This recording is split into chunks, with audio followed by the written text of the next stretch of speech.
My name is Tim Brenneman. It's good to be with you and to have a chance to talk about some developments in peanut seed treatments. I would like to acknowledge my co-authors who are listed here. We apply seed treatments mainly to control seedling diseases, and this is a very complex issue in any crop, especially peanuts. You have seed and soil-borne inoculum, and that's different in every seed lot, every field. There's a wide range of pathogens both places. The environment affects not only the pathogens, but also those seedlings as they're germinating and growing. And then you have fungicide resistance issues, which are now occurring to complicate our disease control even further. These are some of the main pathogens of peanut seed, at least that we have in Georgia. Those in bold are perhaps the most troublesome, and I'll be talking mainly today about the Aspergillus species, which are able to thrive particularly in heat and dry weather conditions. We think of Aspergillus as seedling disease. We normally think of crown rot caused by Aspergillus niger. This is highly visible. The plants usually don't start dying until 15 or 20 days after planting, and that continues for another maybe 3 weeks or so until the plants get bigger. We've seen an increased incidence of this, and recently Brian Jordan, a student there in Tifton with Dr. Culbreth, has shown there is resistance to the QOI fungicides, which includes Abound that we used to use a lot for this disease, and that's one of the key components then in Dynasty, our premier seed treatment also. So seed treatments are important. In fact, I would say they are essential for peanut production.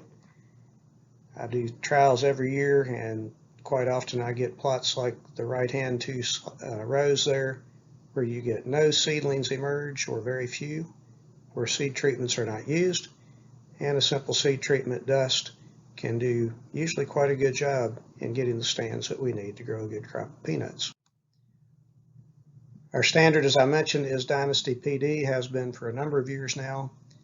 Has a group 11 and a group 12, also a group 4 for the oomycetes. Rancona is another product we've looked at for 4 or 5 years, has a group 4. And then it has group 3 and group 7 products as the main workhorses for the other things like the Aspergillus and Rhizopus and other pathogens. So 2 very different chemistries here. We even put some things in furrow to help supplement as needed.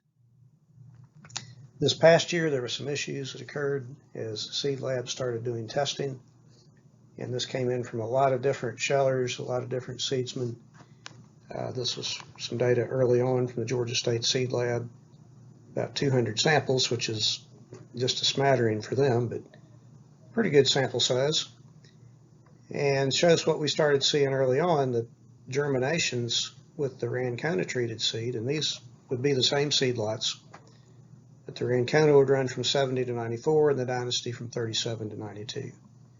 So the high end would be similar, but some of these lots that start to drop down, some with Rancona would really drop with Dynasty. So overall, it was about a 15% point difference in germination just from the seed treatment.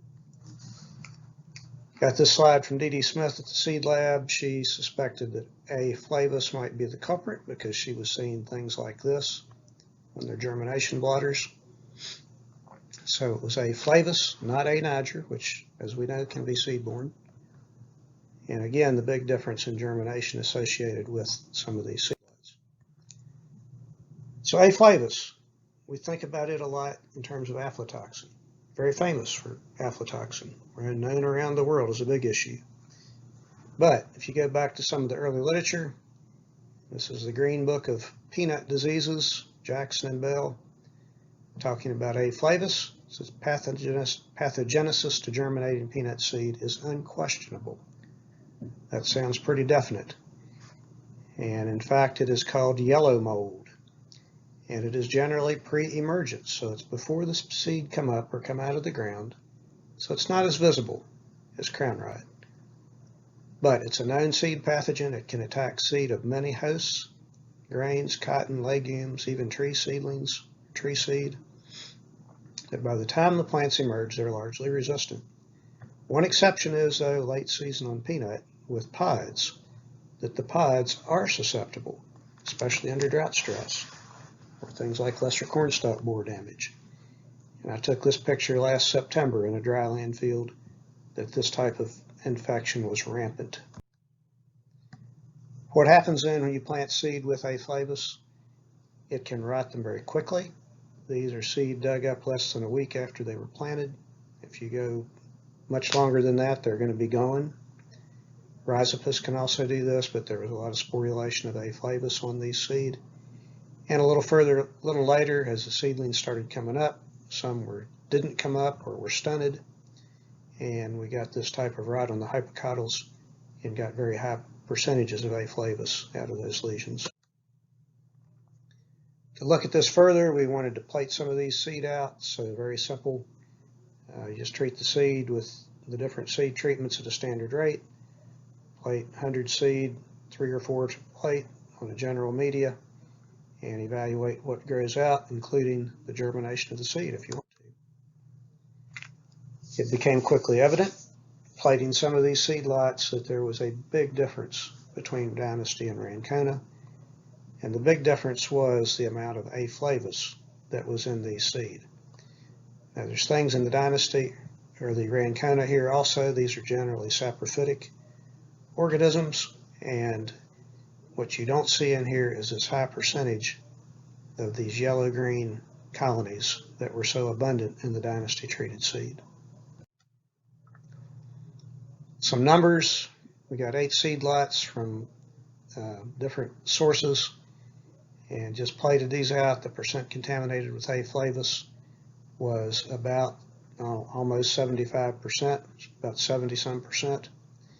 With the Dynasty and with the Rancona, it was down in single digits. Clearly a big difference. Some are with A. niger. There wasn't near as much A. niger in this year's seed, at least the lots we were seeing. But again, a very big difference with the Dynasty being 20 to almost 25%, and very, very little with the Rancona, way down in the single digits. Similarly with Rhizopus, now some of the later seed lots I looked at did have higher levels of Rhizopus, but again there was a difference with the Dynasty running from 3 to 32 and the Rancona from a low of 0 to a high of 3%. And this one can be a bad seedling disease pathogen. I mentioned germination. This is not a standard germ by any means, but you can leave the seed on the plates longer and see if they develop either a hypocotyl and or a root, or if they start developing a plumule. And then you can evaluate those. Sometimes the seed just rot and don't do anything. And in this case, we evaluated these 8 seed lots. These are the percent of those that formed a primary root on the plates, and with Rancona, that was nearly 75% of the seed were able to do that, whereas with Dynasty, it was down about 40%. So a big difference in development. When we look at the development of a shoot or formation of a shoot, basically it's the formation of green leaves that were visible. And on these media, plates of media, the pathogens can grow more abundantly. And so we only had 25% of those seed were even able to form a green leaf. And with Dynasty, it was down about 10%. The question always arises, do these percentages in germination and pathogen incidence in the plates translate to differences in the plant stands in the field?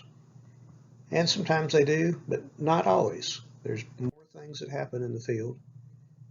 But if I look at my data over the last several years, this is 6 tests going back to 2016. You can see the very poor stands we get with untreated seed, and the Rancona has tended to do better. In fact, the statistically better stands in the Dynasty.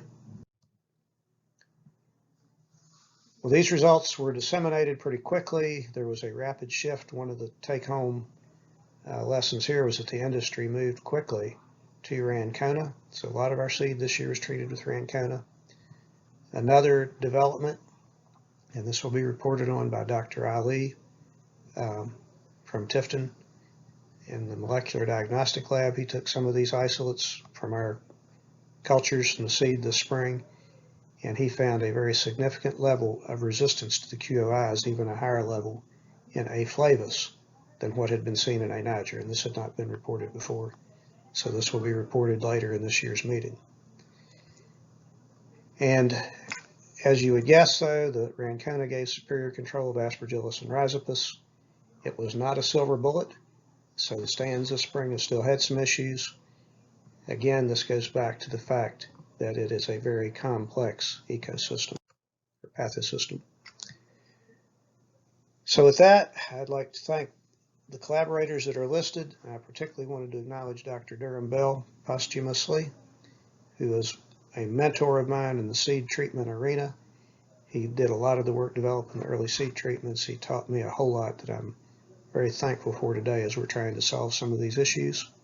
And I thank you for your attention.